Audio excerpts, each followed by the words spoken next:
Chairman Fred Hampton Jr., the Black Panther Panther Cubs, their revolution for self-determination to serve the people and fight the U.S. government's ongoing program of domestic genocide on China Rising Radio Sinoland, a visionary manifesto of resistance and hope. Reflections before starting. Please note that Chairman Fred's contact information is at the end of the interview. Also, I hope you will follow my suit and make a donation to save Fred Hampton Sr.'s childhood home with the goal of turning it into a museum. I added many hyperlinks throughout the interview for your further research and study. At the end, there is also a list of keywords from my quote, Tupac Shakur interview with John Potash for more references to look up. Here we go. Few interviews over the years have touched me the way this one has with Chairman Fred Hampton Jr.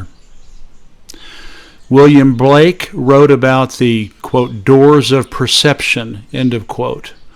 Already humbly further along my arc of anti-imperial awareness than most Westerners, researching about the Black Panthers, getting to know Chairman Fred, and chatting with his mother, Abu-Jamal, quite simply blew my understanding of the United States off its metaphorical hinges and into outer space. First, I am awestruck by how inspired the Black Panthers were and are by giants of communism socialism, including Mao Zedong, Ho Chi Minh, Che Guevara, and many others. They fervently believe in the socialist foundations of the Black Panthers as the vanguard party, the party of the people, a revolutionary party, all power to the people, serve the people, solidarity among all peoples, and the noble goals of self-determination, true freedom, and social justice for all of humanity. It is not vacuous rhetoric. They were and are fighting and dying for their liberty. They realize that violent oppression and capitalist terrorism in Africa, Asia, and Latin America are inseparably tied to the government genocide being perpetrated on blacks, reds, browns, yellows, and the poor across the United States. This also goes for other anti-imperialist groups such as the American Indian Movement, AIM, and the Movimiento Estudiantil Chicano o Aztlan, or its abbreviation, MECHA. The next thing that strikes me is how intelligent and articulate all these freedom fighters are. Listening/watching footage of celebrated heroes and heroines of the Black Panthers, Chairman Fred Jr., his father, comrades Abu-Jamal, Tupac Shakur, Mumia Abu-Jamal, Assata Shakur, Malcolm X, and so many scores of others gives awestruck goosebumps to anyone with a conscience and a heart. The only answer the U.S. government machinery has had and continues to have against these and future towers of inspiration and righteousness is to try to annihilate them. But as Chairman Fred Sr. said many times, quote, you can kill the revolutionary, but you can't kill the revolution, end of quote. Through it all, I keep coming back to a sad reality. White, middle-class Americans by the millions protested in the 1960s, 1970s against the Vietnam War, against the slaughter of Asian peoples, against genocide and extermination as an instrument of official global capitalist policy. In fact, the 1968 Democratic Party National Convention protests and riots took place right in Chairman Fred's hometown of Chicago, when tens of thousands of anti-war protesters and police waged pitched battles on its streets. These sincere, mostly white, middle and upper class protesters were trying to stop the war in Southeast Asia. However, blinded by centuries of internalized racism and an inculcated sense of intellectual and cultural superiority, they completely ignored, and still do, the just as violent war being waged on the south side of Chicago in what black citizens nowadays call Chirac, meaning that just like Iraq, South Chicago is an invaded, occupied, plundered country and people. Heinous, relentless government genocide, land and resource theft, cultural cleansing, kangaroo courts, and concentration camps were and are being used against not just South Chicago's oppressed masses, but all black, red, brown, yellow, and poor peoples across the United States who are mired in generational urban poverty and rural third world towns alike. The coup de grace is the CIA's global heroin and cocaine empires that intentionally funnel their deadly chemicals into these targeted populations to weaken, suborn, and kill them, while guaranteeing a vortex of common crime, gun violence, mass political incarceration, and plenty of money to be laundered by the oligarchs' A-list of local banks and businesses.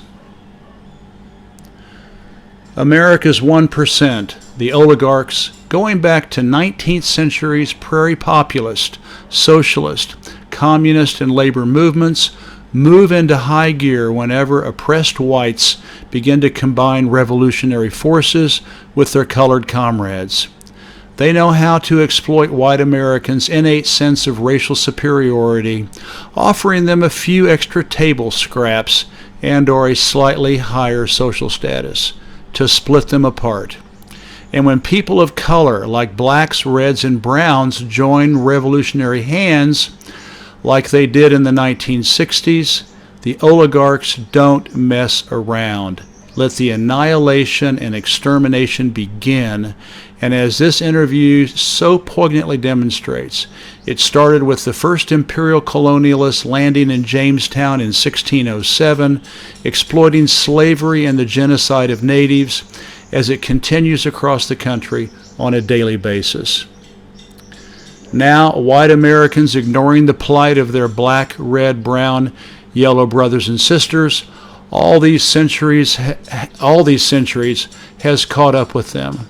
Government genocide is now inching its way up the socioeconomic ladder into lower, middle, and middle-class neighborhoods. Their trillion-dollar rape and plunder during the oligarchic-planned 2008 crash was the first expropriation across their collective bow. Now, with the likely planned coronavirus boot of hysteria on their throats, and with no end in sight, much of America's middle class will join the ranks of their colored brethren in a downward spiral of government-organized socioeconomic sodomization and police-state fascism. The United States would likely be a much better, more socially just country if the privileged anti-war movement fought domestic, not international genocide.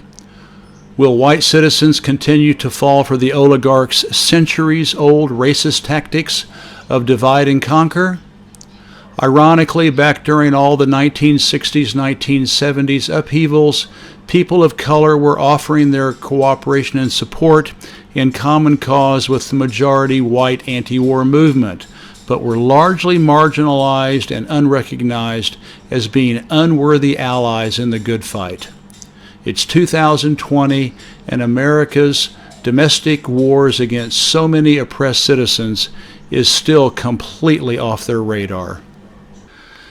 America's minorities have been in the trenches of anti-colonial, anti-capitalist resistance for 400 years and are much better experienced to survive an induced economic depression.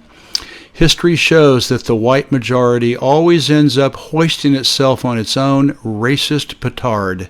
Maybe, just maybe this time, increasingly desperate conditions will hearken to their better angels. Everybody's survival may depend on it. Finally, I feel terrible about the low quality of our audio interview recording. We had a god-awful connection, being halfway around the world from each other. I learned a hard lesson that Skype to mobile does not cut it when recording a conversation. Thus, I spent many painstaking hours listening and re-listening to our fascinating discussion, individual words and phrases at a time, to faithfully render it below. It was a labor of revolutionary love for which the Prisoners of Conscience Committee, Black Panther Cubs, and the proud defiant legacy of their many courageous, politically imprisoned, fallen heroes and heroines deserve nothing less. It is truly a visionary manifesto of resistance and hope for people of all races, creeds, socioeconomic classes, and nationalities. Prepare for the American history lesson of your lifetime. Good evening, everybody. This is Jeff J. Brown, China Rising Radio Sinoland in Chiang Mai, Thailand. And man, have we got a special guest on the air tonight. And I'm going to go north through China, through Great Mother Russia, across the Arctic, across the North Pole, down into Canada. And I'm going to go to Chicago, the Windy City. And on the south side of Chicago, there are revolutionary soldiers who are fighting for solidarity and freedom, for their self-determination, and to serve the people. And a driving force behind that movement is Chairman Fred Hampton, Jr. How are you doing, Chairman Fred? Good on this end, taking care of all the conditions, keeping our head up, still fighting. Hey, listen. I'm honored to. I'm seriously honored to have Chairman Fred on the show tonight.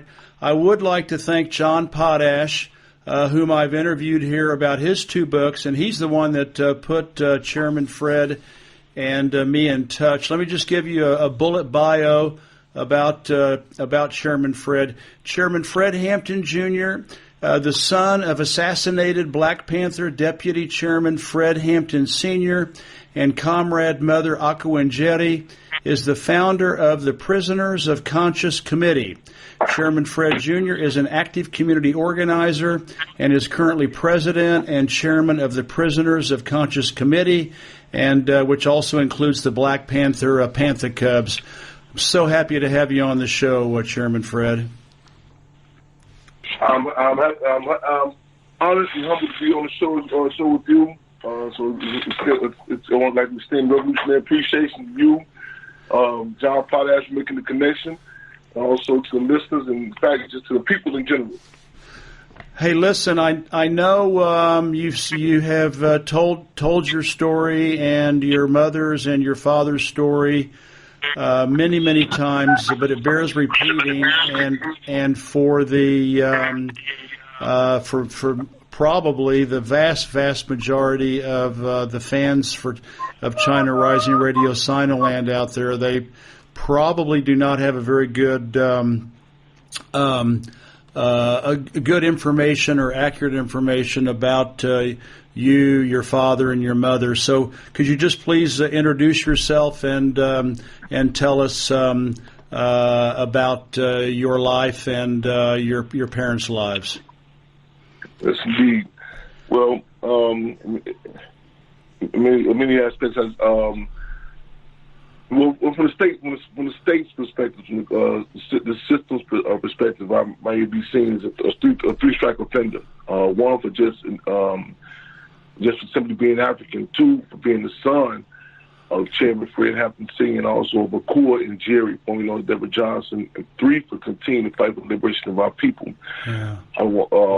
Those who are unfamiliar who Chairman Fred Hampton Sr. was, he was a deputy chairman of the state of Illinois of the Black Panther Party.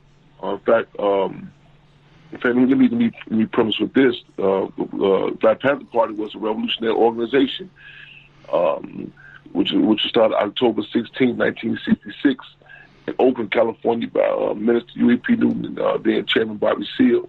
It grew to have chapters internationally.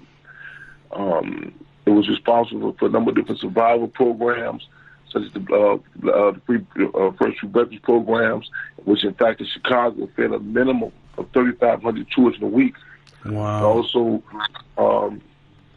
the free medical centers, free busing programs to prisons. But these are not programs implemented in the interest of charity, but programs implemented in the interest of getting people involved in fighting for self-determination, recognizing the people are their own liberators.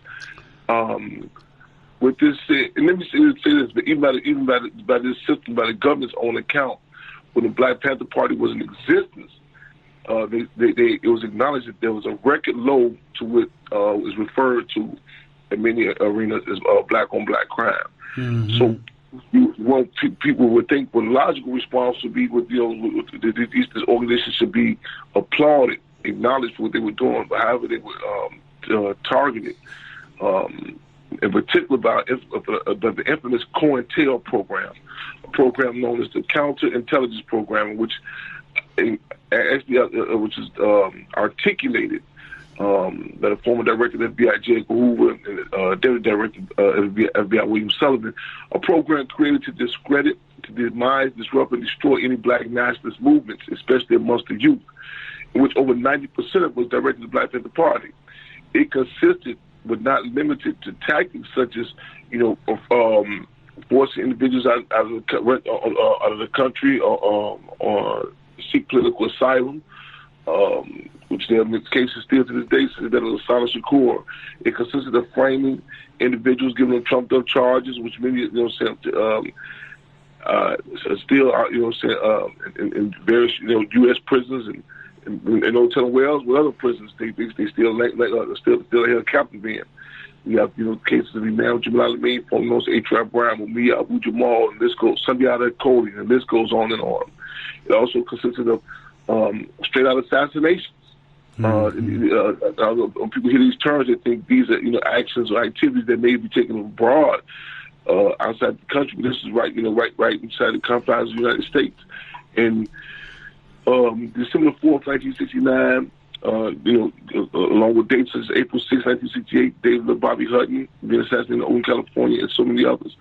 But December 4th, 1969 is the day in which 21-year-old Chairman Fred and 22-year-old defendant Lamar Clark were assassinated on the west side of Chicago.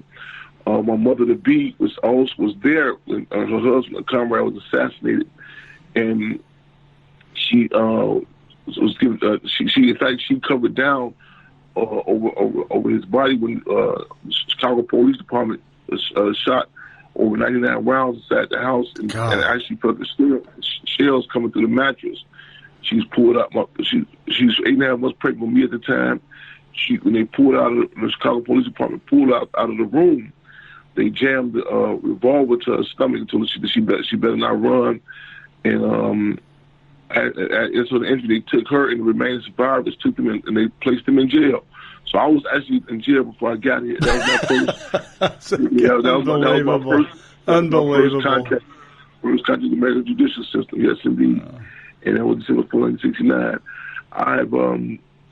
It would have been ideal if we could end it. Say, okay, we could end there and say, everything was, successful. However, the same system that launched these attacks, historically launched these attacks, still engages in that the mass imprisonment of people of black and other colonized communities. I presently fast forward. I presently chair an organization, Black Panther Party Cubs, which we intend to walk in the footsteps, the Panther Paul steps of the Black Panther Party. And we have a number of different survival programs, such as the Triple C's, Children, Community, and Cubs. And we're not caught up in a time warp, but it's not just out of some sort of idealism that we as Chairman Fred said, down the struggle, down the win. But we faced with some of the same conditions, in the same vicious counterinsurgency. The core remains the same. In fact, in many cases, more intense. It's intensified. So that's the present day work that I'm honored and humbled to say I engage in to continue to serve the people. Well, you know what, Chairman Fred, I read John Potash's books, and it's hard, and I really, I'm outraged and full of absolute anger at what I read. I read his book about, how Tupac was murdered by the state, and so many others, and the frame-ups, and I asked John Potash in that interview, I said, I was reading this, and I've done a lot of research about genocide, and this is genocide. I mean, this is institutionalized genocide in the United States against people of color. And don't you agree that that's exactly what it is? No doubt about it. No doubt about it. In fact, Malcolm X, the late Malcolm X, who Minister European in the Black Panther Party, said that they define themselves as the ideological sons and daughters of Malcolm X. Said that Malcolm X assessed America's democracy as an hypocrisy.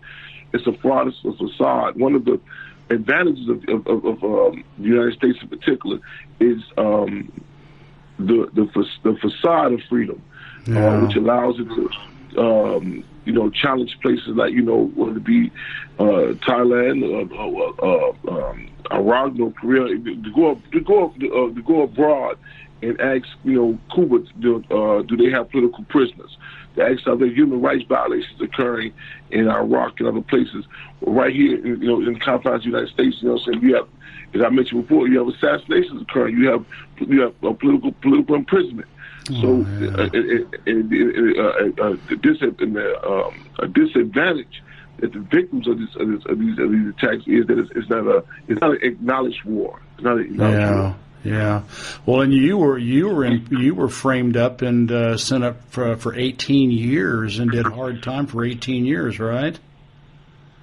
Yeah, I was given a trumped-up charge in 19, framed up and given a trumped-up charge in response to the Rodney King, who was beat down the LAPD, and after the verdict in Sunlight Valley came down, there were uprisings throughout the country, throughout the world. And I was, this is one of the times that I was targeted and given a trumped up case, and this one had stuck. And I was given an 18-year sentence. At the time, according to Illinois state law, you would serve half of that time. And I served 9 years in just about every prison, concentration camp in the state of Illinois.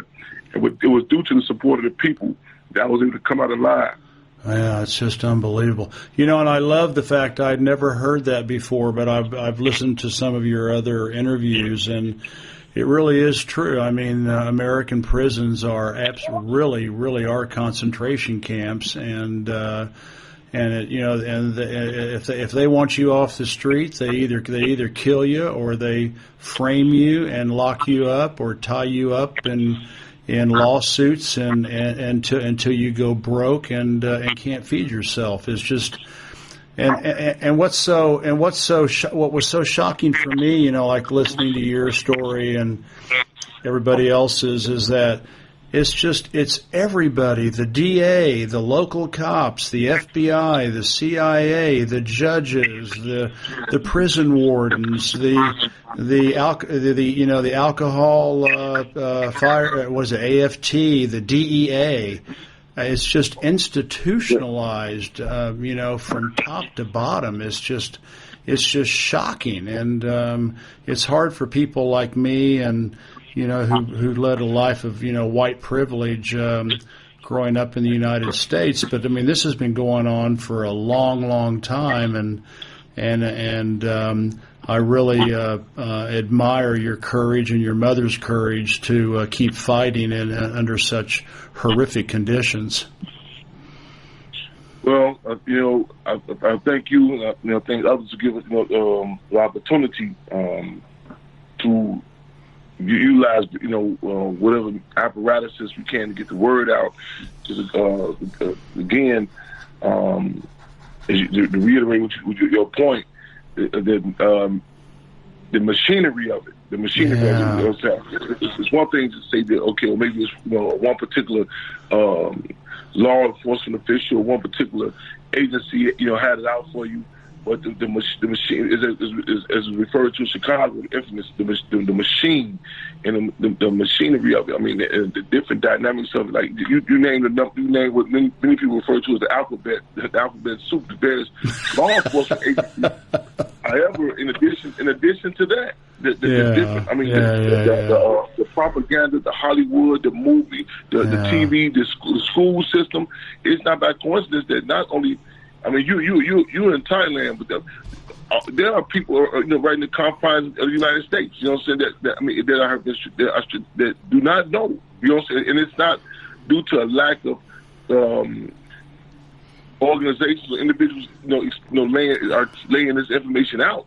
It's a fear factor that not only the repercussions for people who engage in struggle, but also those who even acknowledge this. You know what I'm saying? So it's part of the ongoing influence breaking process. Similar to the era of chattel slavery. Though it was an international atrocity. The U.S. imperialism, the tactic of how they engaged in the breaking process. It was something. I mean, hard to be told in words. You had cases where, for example, a pregnant woman escaped from the plantation. She would not just be, captured. She would be brought back in front of the populace, and her stomach split open, her fetus stomped to death. This is the breaking process, and we see, in the way Chairman Fred was assassinated, he was, his body was taken outside. And the Chicago police were chanting, "Chairman Fred is dead," and they and this was designed as a message of terror to terrify the masses, message of horror to horrify the masses. The area in which Chairman Fred grew up in, the hours after he was assassinated, young men in particular were taken outside of their homes, and they were told if there ever was there'll never be another Fred happen again. No kidding, unbelievable. Well, I read Roxanne Dunbar Ortiz's book, Native Americans, History of the United States, and she said from the very first day that the settlers landed in Jamestown, they started slaughtering Indians, and they had slaves, and it hadn't stopped. I mean, they have been exterminating and trying to wipe out, literally trying to wipe out anybody who stands up and against slavery, against injustice. That's, to me, that's what's so shocking about, as you said, all the Black Panthers did was create daycare centers, free clinics, food programs for children,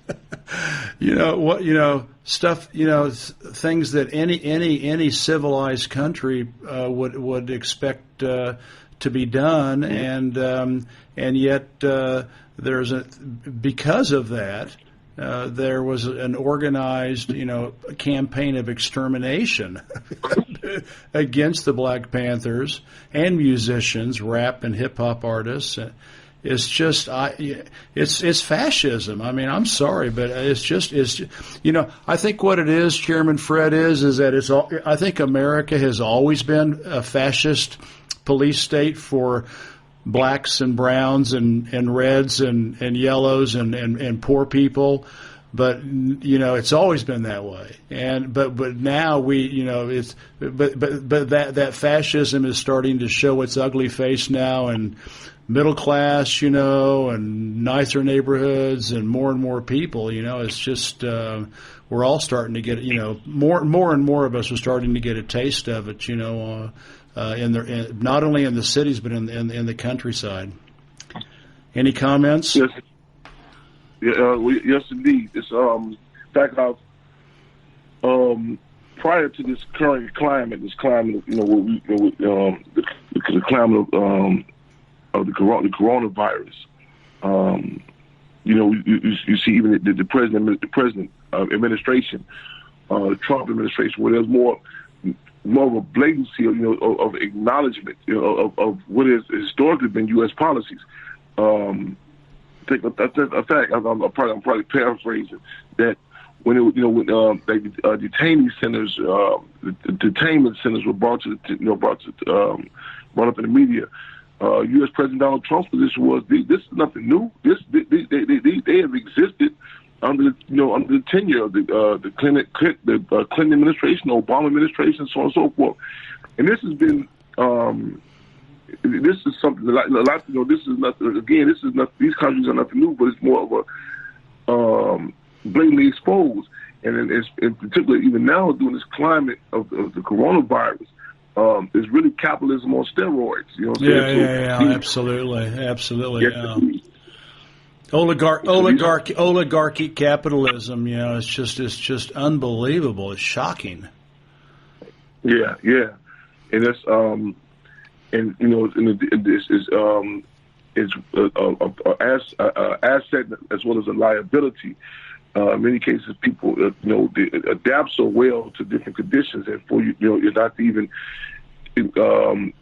acknowledge the contradictions. And it was a Asada Shakur that said something to the effect that with being oppressed, you must be mindful of that. You know what I'm saying? And not to say that you become demoralized or defeated, but it's important to acknowledge that these these are contradictions. You know what I'm saying? I mean, because in many cases, people get used to getting police pulled them over, blatant strip searches. Cook County, the infamous Cook County Jail in Chicago, which is the largest county jail in the country. With conditions where they have 17-year-old young ladies forced to rinse up their sanitary napkins, and you have places like Pontiac, Illinois, prison, where prisoners are going on visitation with black net masks over their face and rubber grill over the mouthpiece. Cases where 80-something-year-old Sunday out of college that continues to die, denied parole. The conditions that will Abu-Jamal in the Panther, and so many others subjected to rapid cases of blatant police terrorism. A case of a young 20-year-old and 21-year-old guy in Indianapolis a few days ago, Sean Green of going live on social media, Facebook, shadowed 15 times, and the police actually overheard saying, "Well, this is going to be a closed casket," and laughing about it. You have cases of not just the police, but trickle down to the community. The sentiments expressed by the two individuals on the truck who just gunned down Ahmaud Arbery in Brunswick, Georgia. So these are the climate that that many people they started to accept as the norm. We have to continuously decline, as Marvin Gaye said. This is not living. Yeah, that's for sure. Yeah, Well, what are they doing? They're gunning down now, and not only gunning down. I've seen footage on YouTube where the police actually run over people. They run them down in their squad cars. Just like they're dogs or something. It's just unbelievable. Shooting them in the back, multiple times. I mean, it's just. And then there was that. I don't know if you saw it. I just saw this just 3 days ago. A young black man named Ahmed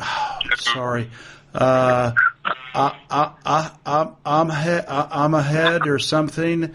I'm sorry, I'm muffing his name.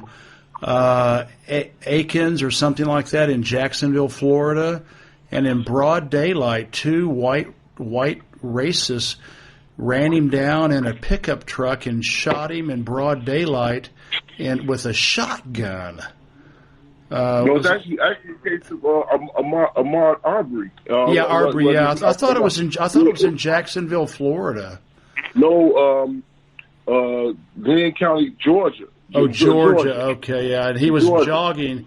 He was jogging in a white neighborhood, and they just gunned him down in broad daylight. It's just like, what is this? It's just like lynching never stopped. No, it hasn't. No, it hasn't. And then I heard you in another interview and the incredible story about Aaron Patterson. I mean, there's so many of them. It is a campaign of genocide against people of conscience, who who just want their freedom and self-determination and to serve their people and to help each other, and global capitalism doesn't like that. No, it uses it operates under the auspices of war on drugs, war on gangs, war on guns, what have you. But again, this is many of these contradictions, saying are quote unquote homegrown.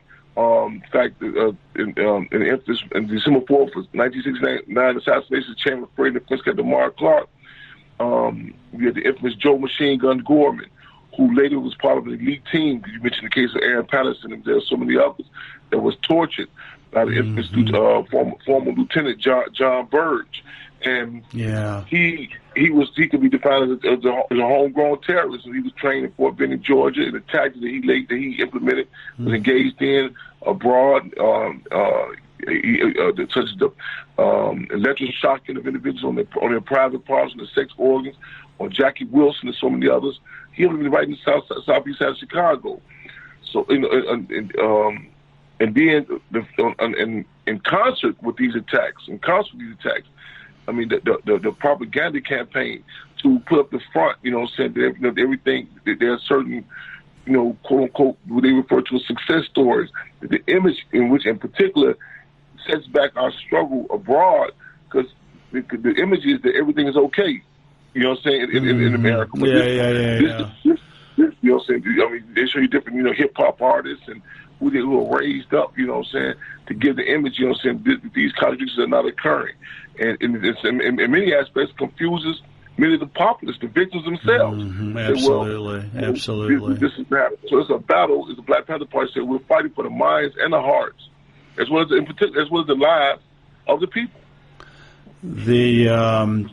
You brought up a very good point, Comrade Fred, and that is that none of this could happen without a completely debased and corrupt media. They are the linchpin. The mainstream media is the linchpin that makes all this possible by massive censorship, fake news. I remember reading in John Potash's book that they would, Tupac got the gangs to the Latin Kings and the black gangs and the Crips and the Bloods and all that to work together. And so then the FBI goes out and first off, they get the media to start talking about a gang war, and they see it in everybody's mind. There's tension between these groups, and they do that for a couple of months, and then the FBI goes out and guns down a couple of Latin guys, and then they go out and they gun down a couple of black guys. And then the media piles in and says, "Look, it's a gang war, and it's the whole damn thing has been basically plotted and planned by the U.S. government and what I call the government managed media. It's just unbelievable. Orchestrated, The deal is that and it's done in a way it taps into the emotions of the people. Mm-hmm. And you have in any case illogical responses. In the city of Chicago, which is infamously referred to as Chirac, and I'll go into that during this interview. But it has a history, and a lot of times people end up with reactionary responses because all they see is the end result, not the different dynamics as we've seen. Case example in Rwanda. Many people thought it was just a simple case of the Hutus and Tutsis fighting each other. They gave them the setup, the various ruling class entities, in Belgium, the French, in fact, the media, the propaganda. I mean, days before the genocide occurred in Rwanda, with the radio broadcast going out saying this particular community, this actually was one community in Rwanda.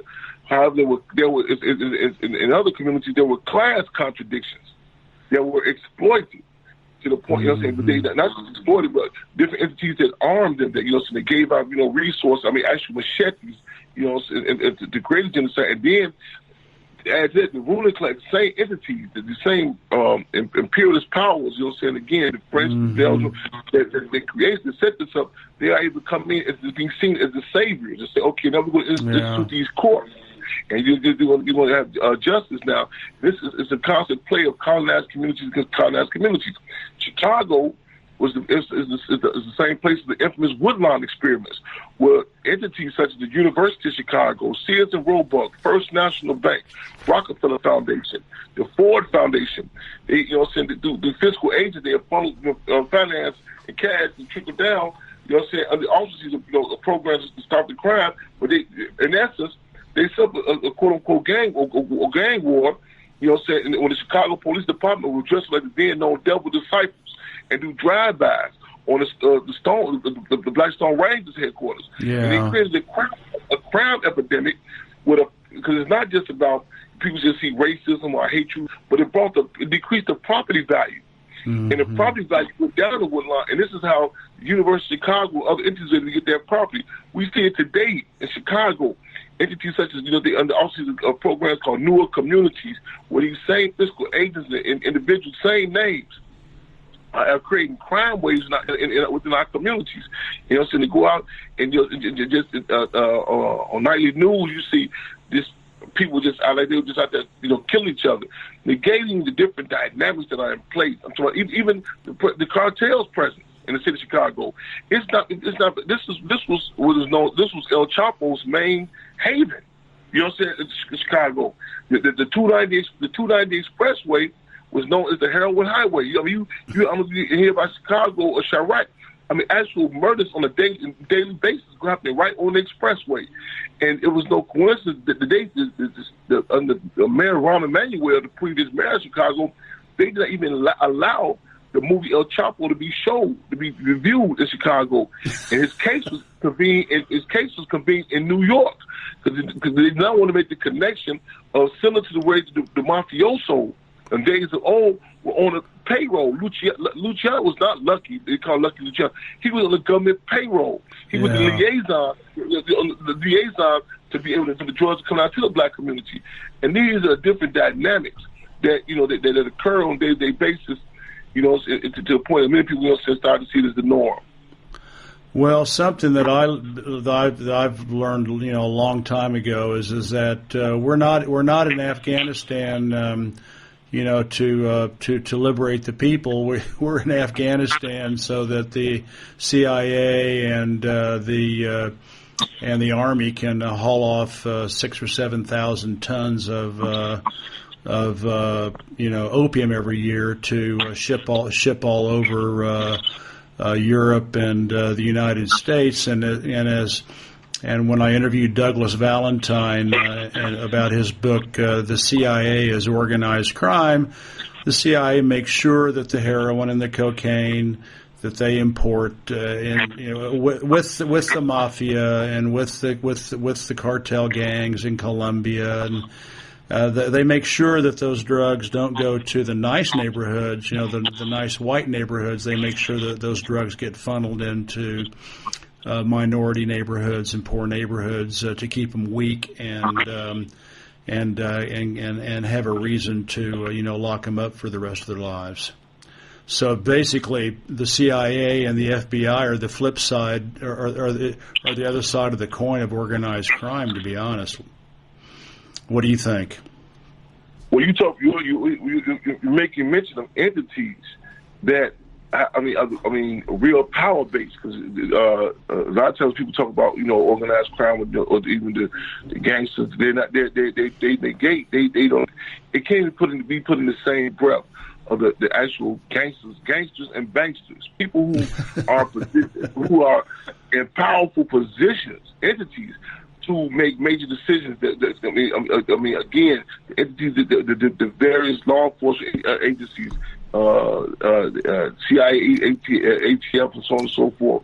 You know, saying to make major decisions. The propaganda machines, the media, the decisions, the policies that are put in place, it trickles down. And it get to the local level that many people think that these various entities are, gangsters, but however, they're, following lead because one of the designated road has been laid out. One of America's definition of democracy. America's definition of democracy is letting others have their way. And I say that's on America. That's America's definition of democracy. It can go to Iraq and the people, and it can put in certain situations where people say, "Well, we demand more Coca-Cola," and the people, I think that they made that choice in Chicago. Create a crime epidemic where the people say, "Well, we demand more cameras. I mean, we demand for our rights to be violated more," and it's going to flip the script to make the people believe that they've done it. And so the mortgage companies, the Freddie Mac and Fannie Mae and various mortgage companies that in Chicago in particular, the mass displacement of people, this impacts people for generations to come. You know what I'm saying? Even the crack cocaine, as well as even the coronavirus. These various forms, these strands of various forms of chemical biological warfare. Yes, chemical biological warfare. The way it's done, the way it's, who it impacts. In fact, Cook County, it was reported yesterday that Chicago has surpassed New York and other places. The top place, the largest number of those impacted by the coronavirus. Cook County Jail, the largest jail in the country. So it's, the death toll, the Nicholas Lee and so many others is constantly, increasing.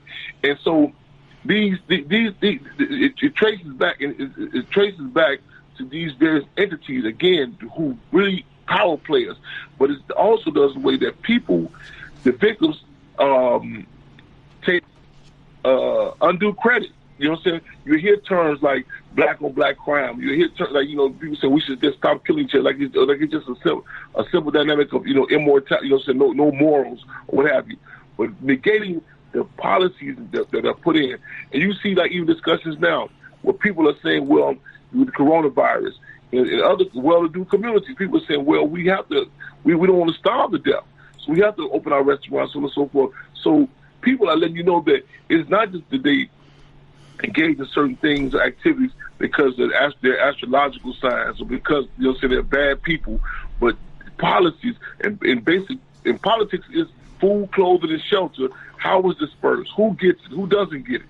And so politics impacts everything. Life, in particular, life and death. Well, as everybody's pointed out with this coronavirus, it's I saw a line that America's billionaires since the start of the coronavirus pandemic have increased their net worth by $280 billion. So the coronavirus is very, very, very good for the 1%, and they're going to come in later and scoop up small and medium enterprises and mom and pop shops and foreclosed houses and for 10 cents on the dollar, and it's like a gigantic heist, the heist of the century is what coronavirus seems to be. And plus all the government subsidies, the trillions and trillions and trillions of dollars that they're printing like mad to give to the banks and the corporations and the bond market and the stock market. And it's definitely going to benefit them and not us. Yes, indeed. Well, crap. When they say crime pays, it's definitely not. It's definitely not to the people. It's at the expense of the people, and just you just laid out. The different, even what they refer to as the stimulus checks, and the community on the ground. The discussion is, well, can we get this $1,200 check? And you go back and look at under the George Bush administration. Bush had even talked about it was after I think it was after the attack, 9/11. U.S. 9/11, and you've seen the discussions about the stimulus, the $1,600 stimulus check. So these are different tactics that to get the people caught up in, old carrot, the carrot of the stick, the trivial, concessions, while at the same time like a magician. You know what I'm saying? You put the pretty lady right there, and all the time the big rip off is going down. Yeah, and you go back and you look at the entities. I mean, the Roof Chris, a restaurant that's known to sell $120 hamburgers. I mean, the millions of dollars that they receive. You know what I'm saying? Regards to stimulus checking. This is the dynamic. I read an article that someone did an analysis, and each American gets $1,200, and while Wall Street and the banks and the billionaires get the equivalent of $23,000. So they're getting 20 times more money than we are. Yeah, and you have to put in contrast. Just even the details that this system works into. I mean, you go look. I mean, the contrast between those numbers. Then also further, you go inside the community. You say, well, why is gas higher in the old Preston? Why is food prices? Why are food prices more higher? So everything down to the rent, to the mortgages, and it's really, I mean, it really should be, called on the system should be on a money laundering scheme, because really the money is going right through the hands. You know what I'm saying?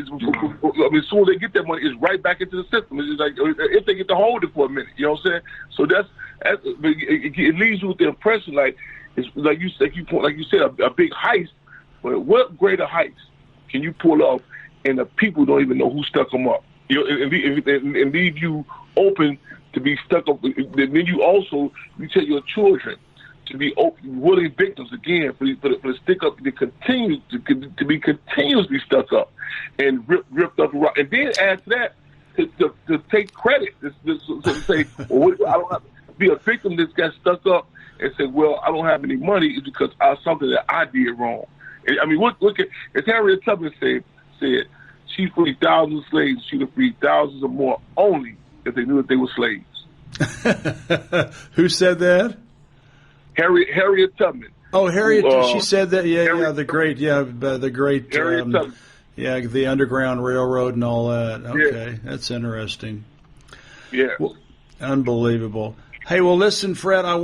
Chairman Fred, I want to talk about a couple more things. I mean, tell us about. I mean, and thank you for all that. I mean, what a wonderful conversation, and to hear that coming from a comrade in Shirak is very meaningful for me, and I know it will be for the audience out there. There is an upcoming movie I heard. I was watching one of your interviews recently, and you were talking about a movie about Fred Hampton Sr. What's the status of that? Well, the present status of it is delayed. There's no date set. There's still a number of different struggles occurring. Everything regarding from the title, which we to some other different particulars. But just give a little background. This is not the first time or discussion in regards to a movie to be put in regards to the Chairman Fred. In fact, we've had to address a number of different contradictions because in regards to a movie, like anything else, the legacy of not only Chairman Fred but the Black Panther Party is something that we don't take lightly. In fact, our position with the Black Panther Party Cubs is that a legacy is more important than your life. Because and people may say, "Whoa, that's kind of hard to say," but the reality is that as we see on a day-to-day basis, we have a certain amount of time to be fortunate and blessed with a life, this physical being. A legacy serves as a template, a prototype for future situations, future generations. And we talking about an organization that was targeted, an organization that in the words of the United States government said was presented the #1 threat to the internal security of the United States since that of the Civil War. So in fact, before the movie The Butler came out, Forrest Whitaker was talking about doing a movie on Chairman Fred, and members of the Black Panther Party told him his son don't play no games. The Cubs don't play. They would be be to see you. And Antoine Fuqua was talking about. A lot of people want to do without the checks and balances. But in other words, just to do it. And we know in particular, any mainstream movie, as was Hollywood. You look at the case of the case is the goal or momentum is entertainment and garner finance. So we don't expect these entities to get us in the layout or they are interested in to tell the truth. However, the legacy is our survival depends on that. So we this movie was set. And there was some contradictions, and remain that even in regards to stuff that from another point of view may say, well, what's the big deal? But contradictions such as how would one of the major one of the agent provocateurs, a major agent provocateur, in fact, the one who provided the floor plan for the assassination of Fred, William O'Neill, how would he be depicted, so on and so forth? And this is like this is something like that's imperative. People say, well, it doesn't make a difference, but again, everything is political. You say politics is like real estate, time and location, so on and so forth. So these are some of the concepts that we have dealt with and are dealing with. So it's still up. There's no. It was initially a late August release date for the movie to get out, and we'll be still. The Black Panther Party, because I think we until our family, myself, the mother, who we still fortunate to have, a person, the widow of Chairman Fred Hampton, who is still here, and we have to go against different, revisionist authors, people who will unauthorized books, people they have sought out individuals in our family, who didn't know, who did not know nothing about the Black Panther Party, nothing about Chairman Fred, to raise them up. There are organizations, not just the movie industry, organizations who have been created to counter, to convince, and to confuse people about what the Black Panther Party was. So it's a constant struggle. I sometimes like, whoa, and then in the same breath, there are certain dynamics that we have to engage in for the sake of the people. Like there'll be different. I'm going to be going through some struggles as we speak right now. Be along, like right now, there's different campaigns and resistance is happening. I say even with the coronavirus, the police killings in our community are not ceased. So many times people, their responses, and the bad thing, the good thing, automatically say, hey, it's a blanket label. Black Panthers, everybody's Black Panthers. But the deal is, we say it's right on to resist. However, the Black Panther Party is a definition for the Black Panther Party. And many times we've seen the Black Power movement of the 60s, there were many actions that happened that the Black Panther Party was incorrectly credited to. And so we have to fight to maintain the legs with cross our T's and dot our I's. We have to be on the ground. We have to be on the movie sets. Which we were and which we will be. To make sure that legacy is kept intact. Is it going, Chairman Fred? Is it going to be a documentary or a biopic? It's down. It's after some struggles we engaged in. It's a biopic inspired by a true story. So okay. That's good to acknowledge that. But the bad thing is, a lot of times our people we won't hear that part. You know what I'm saying? We'll just see because. The politics of media, is very powerful. They say, well, that's the fact that it's shown on TV. People say, well, it's a fact. You know what I'm saying? So, on the other end, is able to get a discussion brewing in certain arenas that people, when acknowledge. I don't know what this climate, how is going to be, presented, because in this year, this to be said to be a mainstream movie, in movie theaters. So I mean, there's talk now about bringing the drive-ins back with back into the community, so on and so forth. So I don't know that, but that's one of the pros to it. That when people see that it's in an arena such as that, that's okay. Wow, this is something we got to pay attention to, because one characteristic of being oppressed and colonized is a lot of times we don't take the word of those who fight our interests. It has to be acknowledged by representatives of the ruling class. Mm-hmm. So that's where it's at now. It's just inspired by true story, because we had a number of different struggles, about the authenticity. And the reality is, Hollywood is many other entities are not capable of actually telling, the story of Chairman Fred Hampton. There are people to this, like I say, even with this climate right now. One thing about this climate of coronavirus, there are people now who minds, who their political pores or their ears can be more open to even acknowledge about suffering and struggle. Because many times prior to this, a lot of people there's not a question about being good people or bad people, cannot even relate to, to a revolutionary organization. Like I said, for example, if you just talked about, for example, the Black Panther Party Free Breakfast Program, prior to this climate coronavirus, there are many people that would say that could not even understand. That's known in particular people in Hollywood. Why would there be a need for a breakfast program? Why don't the people just call Grubhub, or why would just order some food? You know what I'm saying? So there's an inability.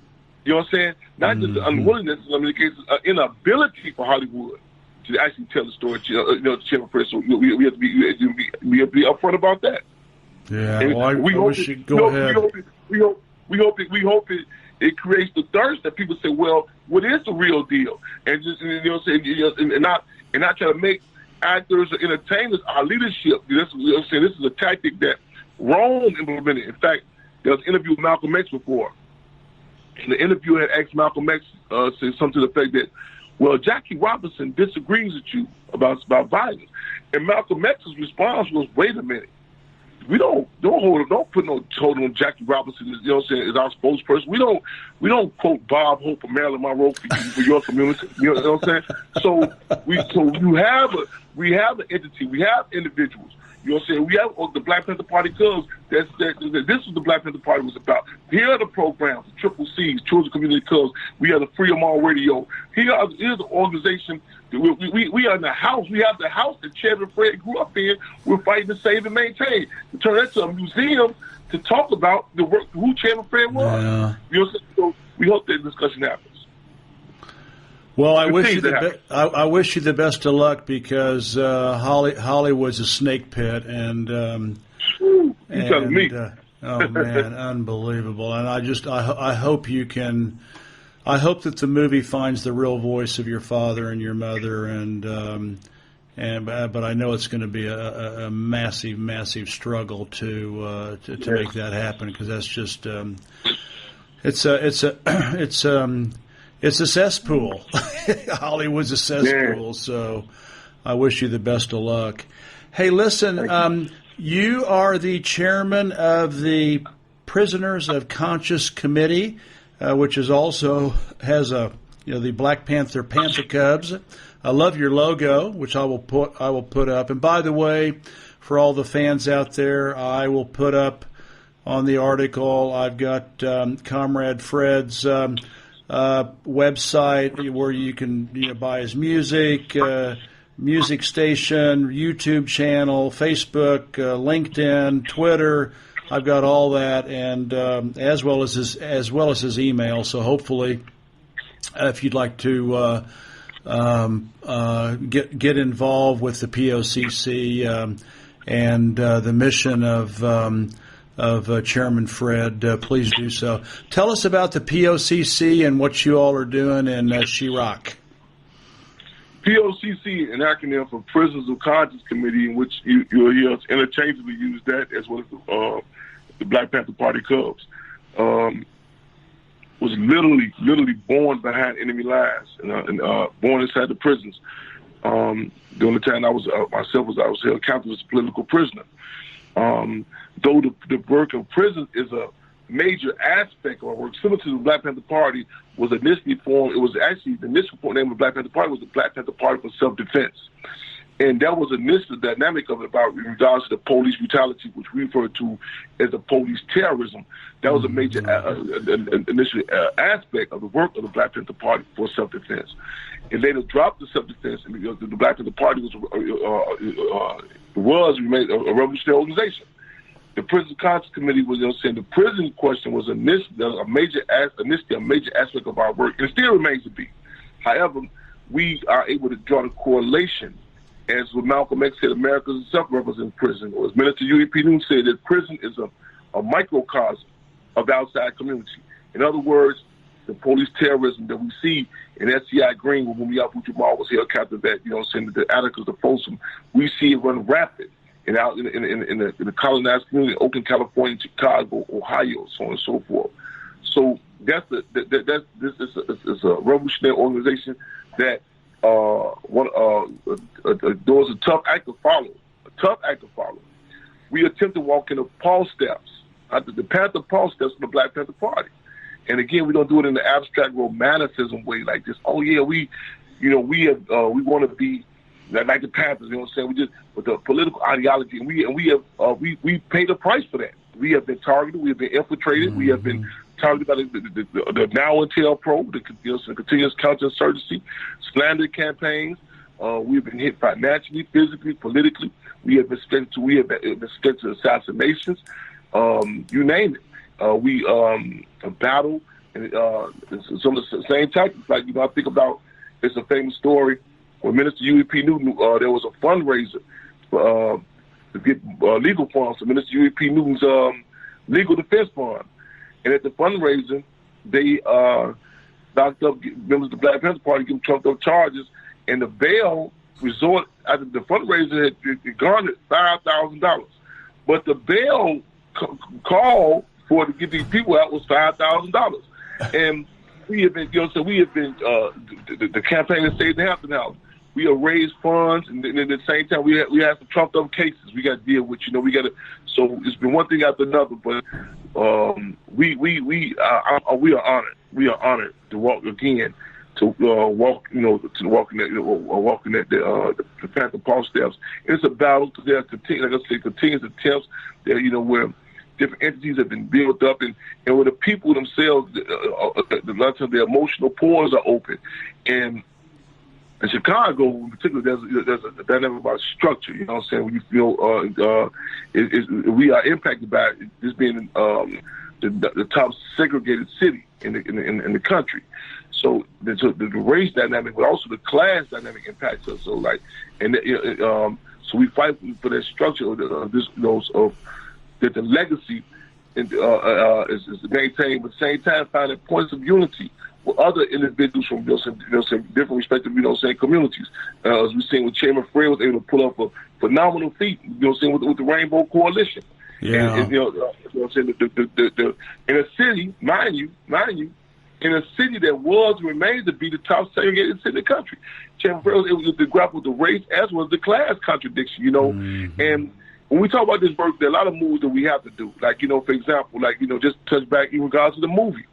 In our decision to deal with it, we had to do damage control. I mean, you would be surprised at the unauthorized books that they related to, unauthorized individuals who were, who they reference, and that's a contradiction. And many times in our community, I mean, the ruling class will grab certain individuals and raise them up to tell an incorrect assessment, and so something like.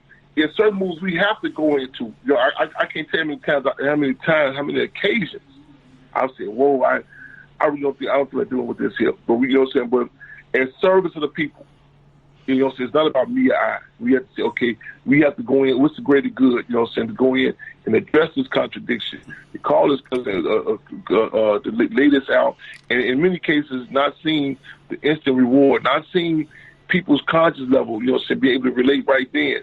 Maybe generations to come. There are moves that Chairman Fred did that people were against. People were not really feeling that Rainbow Coalition in many arenas.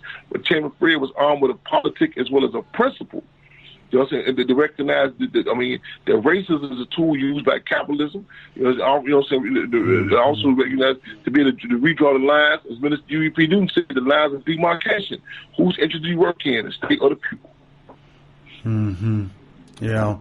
I just bought, and I have not had a chance to listen to it, but I just downloaded as I was watching some of your other interviews and learned that there's the Black Panther tapes available on Amazon, and I downloaded them, and I think most of those are speeches by your father, aren't they? Yeah, that's something that we have to be able to address. You know that a lot of these entities, are reaping resources. You know what I'm saying, of Chairman for the Black Panther Party. Some of the same corporations. You know, since we put some stuff together, they call us a task because the information should be gotten out there. However, deal is, so the battle is the war chest. You know what I'm saying? It's bare. You know what I'm saying? It's ironic. It's kind of like. There was an interview I seen on the news on some special not too long ago, and they were interviewing people in Nazi Germany, and they were saying, "How is it that the soldiers in the gas chamber are, they have the book deal? How they benefiting off of this?" And the deal is in our community, some of these same entities, ruling class entities, Amazons, and so forth. We say, how they can reaping the resources off of the blood, sweat, and tears of Chairman Fred. So we not only them, but not these lawyers and who back in the day, they made well to do. I'm just saying, later on in the case of Chairman Fred, but then be brought up as a spokesperson of Chairman Fred, and it's ironic, and then to see blatant contradiction on the other hand, so we were in a vicious, a hell of a heated battle to just save the home that he grew up in. Though we get the banks up our back, we still in the battle to bring the building back up to code as we speak right now. The house, the flooding, the electrical problems, all that is still occurring right now. You know what I'm saying? And so people say, well, we hide these contradictions. Like, how is it? People are profiting off of that. You know what I'm saying? But at the same time, information. The Black Panther Party said information is raw material for new ideas, but also it's important. People say, where do you get this information from? I can see the different, result. Like people who, one of the unique dynamics of the Black Panther Party was that of self-determination. That people that say they remember being fed their free breakfast, the Black Panther Party free breakfast program. In so many cases, so many organizations, it's another entity that's calling the shots, that's feeding them, that's giving them their first sustenance, and they become trained slaves for life. Yeah. Trained slaves for life, you know what I'm saying? So we're fighting to be self-sustainable, to be on our feet, to be able to, our programs serve the people so people can say, wait a minute, that's inspiring. There's an elementary school across the street from the house of Chairman Fred. Children going to that school initially did not even know who he was. Isn't that incredible? It's incredible. The time we've been here, the children now, they walk with a pride. They say, man, that's the house that Chairman Fred grew up in. They talk about the case he was given. It's not relegated to February or Black History Month. It's tied into every conversation. Yeah, that's the way it needs to be. Yes, indeed. Wow. Hey, listen. I want after I read your poem, Just Curious, and found out that you're a musician. Also, I bought everything I could find online for your music, and thanks to John Potash and his book about Tupac, and even the other one about all the musicians killed, white,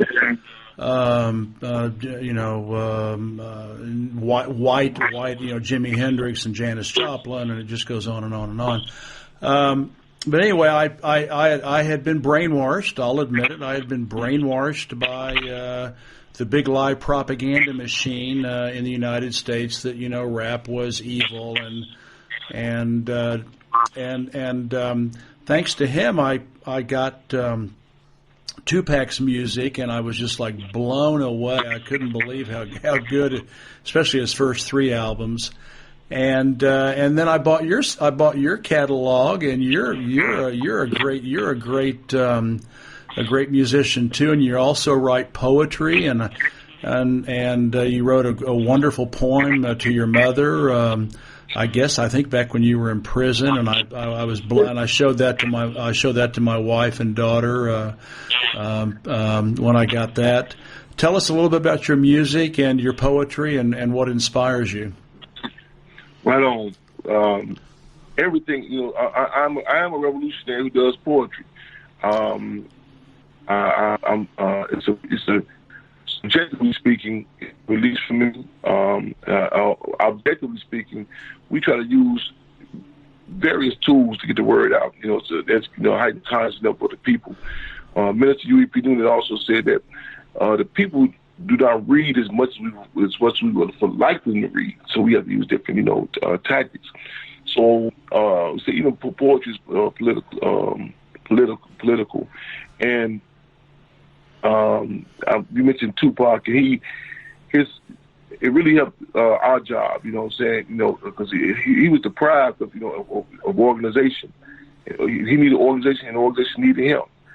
And we've been fortunate. So many artists in our time, those who utilize it, but we try to wed or marry that with with the current climate, because in so many cases we see, like for example, Marvin Gaye, who was a troubled man, because and because after the military defeat of the Black Power movement, not being able to put out what he wanted, his relationship to the people. Rakim, who's acknowledged as one of the groundbreakers of hip hop. He talked about why he was not able to, collaborate with Dr. Dre. Dr. Dre there's a certain narrative that Dr. Dre wanted to push with him. To say, well, say this, and give out this whole, gangster gang. And ironically, a lot of individuals that that they give us and say this, their children are going to these elite schools, so on and so forth. Some of the Dr. Dre's and so on. So, but they want to feed these this slop. To our community. And Rakim wouldn't do that. He wouldn't go for it. And to be able to, it's releasing to be able to, in any entity, including art, to be able not to be leashed or bridled to say, okay, don't say this, and that comes with, certain, mainstream, companies, so on and so forth. And so I try to, it's ironic that we have this discussion now. As a youngster, I just got down, and it's even the production, the beats, it's a political education process that I have to take them through. So just to even understand, we may say, well, what's the big difference? But even music is political. AndVe had certain forces around at certain times, and as soon as we get them, they will be bought off or they'll be taken off. But it's a piece I want you to look forward to. I just released recently, and I'm trying to get it out now. And I hope producer, the music guy, is listening, because he's waiting too long to release this. This has to be released. We're trying to get this released right now, because we don't serve no cold meals. We want this right. This is a piece I'm releasing ASAP called Ball of Corona. It's a ball of Corona. Ball of Corona. Yeah, I don't know how your sound is set up. I don't know how much time we got. I can pull it up and give you a preview. I don't know if there's two. I don't know how your sound is set up. If you want to try it, I would love to hear it. Let's do it. Let's try it. 1 second. Let me. Let's see. Let's set this up. It still has to be mastered down, but we're gonna try this now. I'm trying to. Okay. This is a play of the Temptation Ball of Confusion that talked about the political climate. Okay. Yeah. 1 second.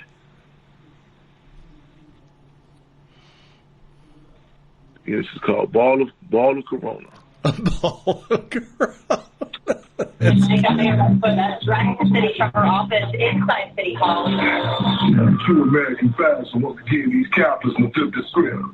When that dig this, these those slick ones that even got the victims wearing the masks. While the criminals will stick up men parading in Bush Brothers suits doing press conferences that had presidential podiums. And all the time they tell you don't have any of us how we gonna die. And that insult to injury, they ain't hiding it. HR 666 is the more laws and bills. And when they making it plain, they want us ID, vaccine, chain, case, and grave. And they come up to kill. And I think you said you were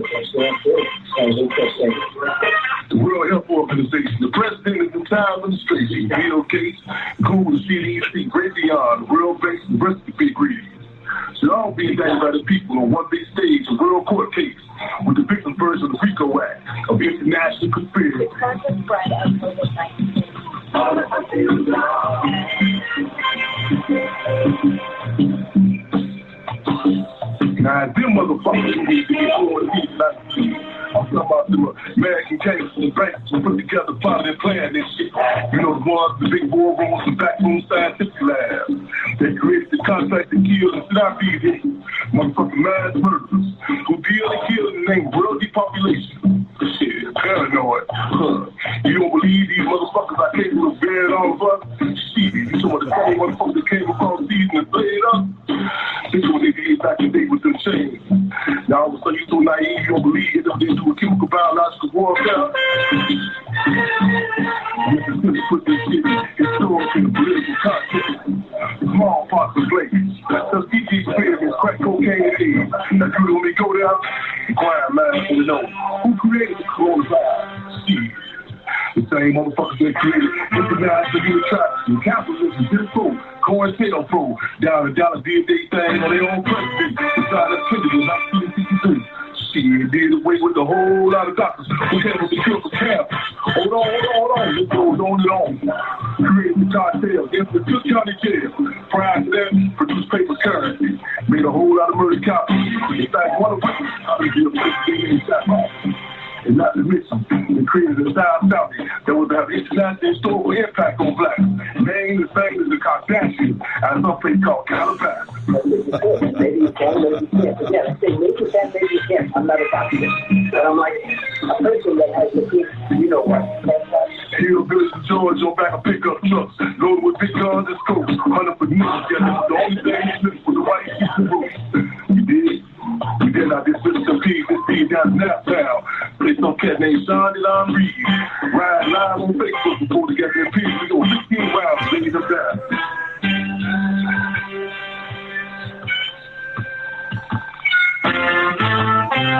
All this bullshit in this conversation, Rebecca got them way up in China when we were about to some weight march in Wuhan. Sounds like the same thing as what they said about a motherfucking monkey up in Africa. All was really coming up and killing a bunch of motherfuckers with this thing that they not called AIDS. Sounds like the real that white dude in red suit sliding down the chip. Like that every year about the end of December. Truth be told, this is a line that made us go for so long to get into you and everybody else that can't possibly remember. You think it's a coincidence? They try to turn the large county jail in the country to open ass caskets. As a matter of fact, I don't put shit past these motherfuckers who get them in their whole track, because it's a capture, kill, and cop now. Shit. They got us so scared to come into contact, confused and caught up. They ain't tell me you caught. We trying to get them to find out the waiting on this motherfucker to drop. Not even Michigan, they still killing us. He can't rest in peace. He can't even go to our family funerals and grieve. And while they got us praying in the streets and got them 1,200 stimulus checks, big billionaires and corporations ran the bank from the U.S. and the Chinese and every other got them corrupt ass country and they cross. Getting big stimulus shit at the expense of our debt and death.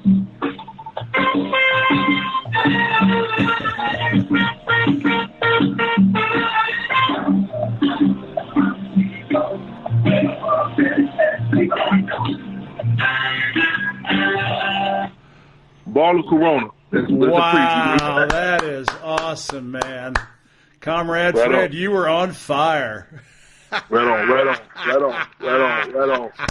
So we get that master down, we gonna have Right on, right on. You were on fire. That was great. I tell you what, if you have the lyrics and email them to me, I'll include them. I think that's one of the best poems I've heard in a long time. That's wonderful. Right on. Okay, we'll get that to you ASAP. Yes, indeed. Yeah, we're going to get it out. Yes, indeed. Ball of Corona. Hey, listen, the reason I actually contacted you was I'm on your mailing list. I get your email now that you send out, and before we close out tonight, or in the morning for you, you're 12 hours earlier than me, you just had on May 5th a demonstration in front of the Cook County jail, which you said is the largest municipal concentration camp in the United States, and some poor guy named Nicholas Lee died in the jail on April 12th. What happened? Cook County Jail has a notorious history prior to the coronavirus, climb of the coronavirus. In fact, famed poet Gil Scott Heron talked about Cook County Jail. Okay, I was prefacing with Cook County Jail has a notorious history. The largest jail, in fact, the largest jail in the country. In fact, the sheriff of Cook County Jail, Sheriff Tom Dart, referenced it as the largest mental health facility in the country before. And this is due in part to how mental health issues are dealt with in the Black community and other colonized communities. In fact, one of the first edicts of Mayor Rahm Emanuel when he came to office was to close down the mental health facility in the Black community, and that includes that's also, and what people call the war on crime. It's notorious to talk about the 17-year-old sisters in Cook County Jail who are forced to rent their sanitary napkins for reuse. This has been going on. This is a notorious place. Again, all these concentration camps in this country are notorious. In fact, when the United Nations called for arbitrary inspections inside the jails, no one had issues except the United States. They said, "Oh, you just can't come in and look. You can't come in and look." Doing this, we say right now with this climate of the coronavirus, which Cook County Jail plus the coronavirus can very easily equal a corpse. We've been getting reports after reports, and Cassandra Greeley, the wife, the widow of Nicholas Lee, now documented over 132 phone calls to the sheriff's office. Talking to her husband was brought back on a court writ. You know what I'm saying, from the federal jail to fight, take some time, get some time, remove his case. When he brought back to Cook County Jail, and it's unfortunately at this time, this coronavirus time, and she's literally talking to him, he's telling him about the seeing individuals come in top shape, healthy, and the fast deterioration. Say going from the cough to, actually just dying, being murdered. And calling, get put on hold and run around, which Cook County Jail and other people, other agencies are known for. Cut to the chase. It was died, better yet murdered. The blood of Nicholas Lee is on the hands of the administration. Cook County, the Sheriff Tom Dart, the Cook County administration, the whole gamut. So we've been out there. And it's not just in regards to Nicholas Lee, but we was on his birthday, May 5th, bring attention, to and call him for the release of these individuals. So we got some numbers down. Other women have been released, and other men have been released, but this is exposed to what's happening in the juvenile detention centers and concentration camps throughout the country, throughout the world. So it's still going down. We're still fighting. In fact, there's a mobilization we got going on. Sunday, we're going to be back in front of Cook County Jail 11:30. Today, we're going to be in front of the Thompson Building, downtown Chicago, where Ahmaud Arbery was killed in Georgia. But this is the case. This was happening in Cook County Jail. I'm going to quote this brother named Frank Chapman. He said, Cook County Jail is a death trap. Yeah, I saw that. Yeah, he said that. That's that quote from Frank Chapman. Unbelievable. Yes. Well, Comrade Fred, you and your mother and so many thousands of other freedom fighters are just. I mean,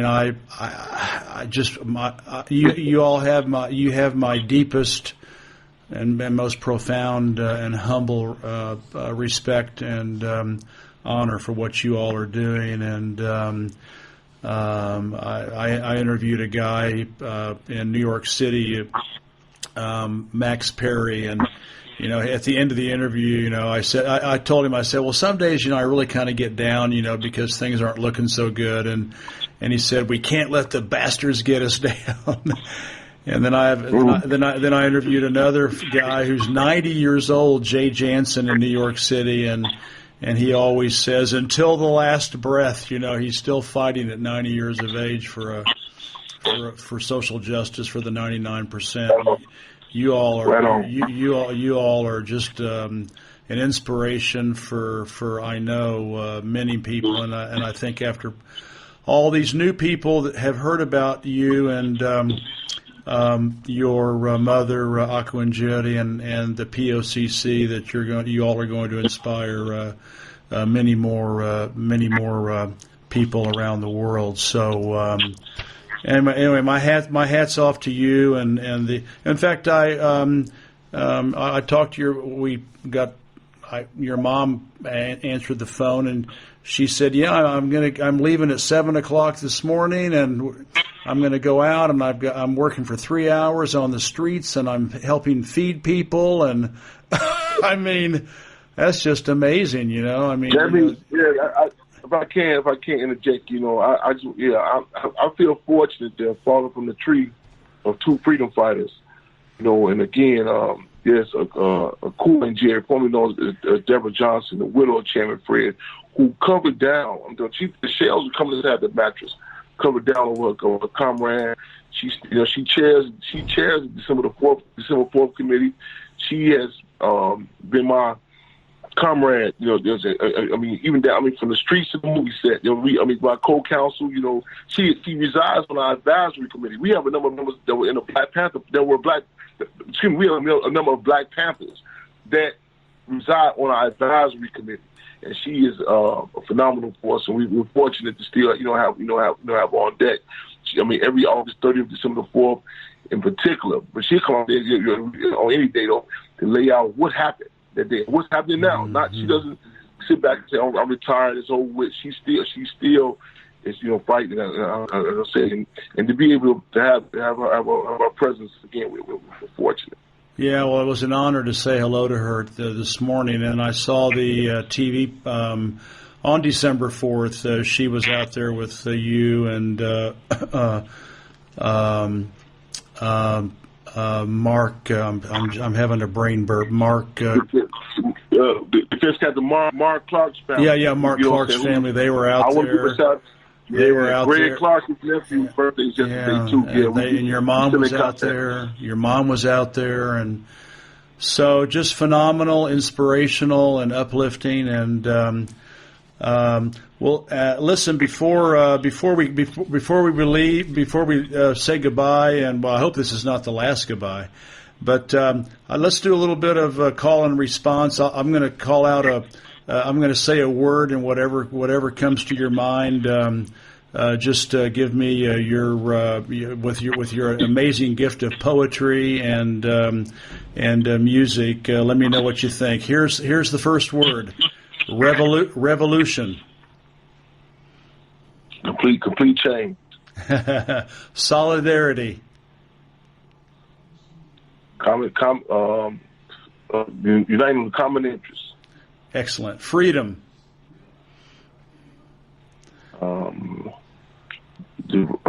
Freedom. We've been deprived. Is a cool mother comrade, cool and Jess, says we've been deprived for so long. Sometimes it's hard to articulate, but I know it ain't this. The right to determine. I will say this much: the right to determine our own destinies. Well, that was my next one: self-determination. Right, self-determination, a precious entity, a precious entity. You know what I'm saying? Something we deprived of, something that we're fighting for. That was the Black Panther Party. The Black Panther Party cause are fighting for self-determination, the right to determine our own destinies. And then the next one: serve the people. serve the people, and to be honored. It's an honor. I'm honored and humbled to be able to serve the people. I believe this is, as some people say in their churches, what's your calling? You know, and we fight for a climate in which people can be able that we can continue to do what we do, to be certain to serve the people. It's a fulfilling experience. It's an ongoing educational process to be able to serve the people. Awesome. Socialism. But not to sound cliches, but when the people could consume what they produce, and be able to produce what they consume. There you go. Since I'm an old China hand, Comrade Mao Zedong. Right on, revolutionary respect to the Red Book. Did not limit to Chairman Mao Zedong's writings to just that of the Red Book, but right on to the Red Book, and you know, so that's still relevant, still revolutionary. Yeah, for sure. The clenched fist salute to the Cultural Revolution. The clenched fist salute to Chairman Mao Zedong. Next, Latin brothers Fidel Castro, Che Guevara, Hugo Chavez, and Nicolas Maduro. Climate. You threw a lot of individuals in there. Yeah. The spirit of internationalism, the spirit of solidarity, that examples of coalitions, examples of the importance of international struggle. Yeah. That the examples of that we cannot see struggle subjectively. Our vision cannot be limited to the confines of where we colonize that. But there's again examples to be able to recognize the importance of international struggle. Right on. Next, Native American anti-imperialist fighters, too many to name. The struggle, again, in solidarity. The Black Panther Party cause, we've been fortunate. There was such, comrades, Carlos Manuel, whose father knew my father, Chairman Fred, where they met in Canada. Wow. Yes, and to be able to, in solidarity with the campaigns of, fighting for Leonard Peltier, Mumia Abu-Jamal, Sunday Adekole, to Orlando Wiley, to challenging the pipelines. Up in Canada, the natives up there. And how the reciprocal relationship, they come down and address campaigns and conferences that we deal with right in Iraq. Again, phenomenal examples of solidarity. That's inspiring. Now three evil topics: capitalism and colonialists. Capitalism. I would relate to the late great Field Marshal George Jackson, in the sense that capitalism not only affects the economy of the people, but it affects the psychic of the people. Mm-hmm. I relate to what Malcolm X said, that it's a parasitical politics, it's a parasitical economy. Colonialism, it guts you. It deprives us of our childhood, of our womanhood, of our manhood. It deprives us of our humanity. Humanity cannot coexist with colonialism. It guts you. It takes the humanity out of the individual. It produces clones and drones. That's a good one. I like that. And then propaganda. Propaganda is propaganda. Like everything else is political. Yeah. Propaganda. One of the disadvantages in this knowledge war to be waged on our community is other places within the knowledge war, you acknowledge that you have propaganda bombs. Our community is called love and hip hop shows. You know what I'm saying? It's done without. These are propaganda bombs. The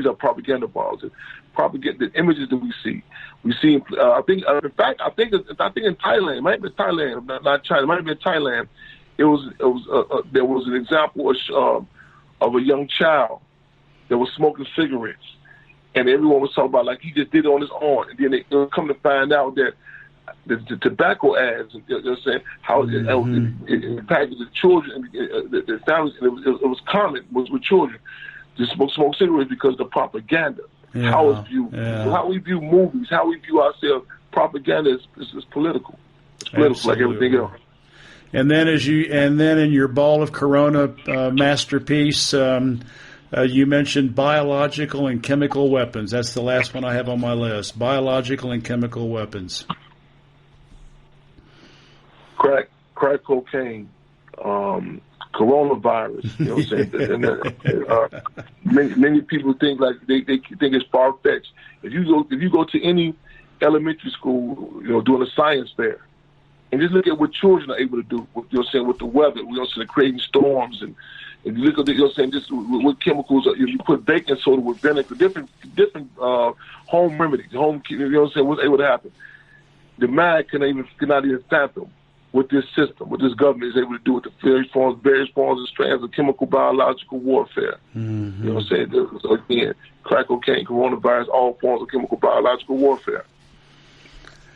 Listen, Chairman Fred, this has been a wonderful, wonderful time to spend with you. And if I have a bad day and I'm feeling kind of down, I'll just think about you and your dad and your mother and all the other thousands of other people out there who are fighting for freedom, self-determination, and serving the people and a revolutionary spirit. You and your mother and your father are heroes of mine, and I think that after a lot of new people who didn't know much about you all or knew nothing about you, more likely, I think that you all are going to have some new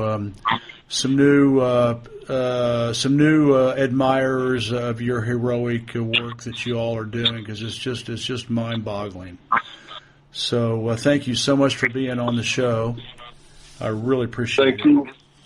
Thank you. Also, our website that we're putting together now is at freedomall.org. It's FREEEMALL. Freedomall. We say it incorrectly. It's Freedomall. FREEMALL.org. That's the website. Okay. Freedomall.org. Yeah. www. Okay, I'll add that to the list. FREEEMALL.org. Well, that's the last line in your poem. Just curious. Yeah, you ended. Free 'em all. Free 'em all. That's free 'em all. That's our greeting. It's our message. Free 'em all. Yes, indeed. Yes, indeed. All right, Comrade Fred, thank you so much. You've been very generous with your time, because I know you and your mother are workaholics, and good luck with the movie. Good luck with the POCC, and if there's anything I can do to help out as far as getting the word out, let me know, and I'll be there for you. I thank you. I look forward. I look forward to come back anytime, and I get those lyrics in that song, "Ball of Corona," get that to you ASAP. Yeah. Please do that. That was a great song. I can't, and I'll be the first one to buy it. Right on. We'll get up there ASAP. Right on. Well, we say appreciation. Right on. All right. This is Jeff J. Brown, China Rising Radio Sinoland, signing out with Chairman Fred Hampton Jr. and please give my utmost respects and to your mother, who I got to say hello to today. And let's stay in touch and see how we can help each other. Definitely. All right. Take care. Power to the people, in solidarity and revolutionary spirit. You guys have really given me a boost. I'll let you know when this is done, and you can post it on your websites, and I'm going to try to get it transcribed too, so it's in writing. Oh, beautiful. All right. Right on. Revolutionary appreciation, revolutionary respect. All right. Bye-bye. Thank you, Conrad. Bye-bye.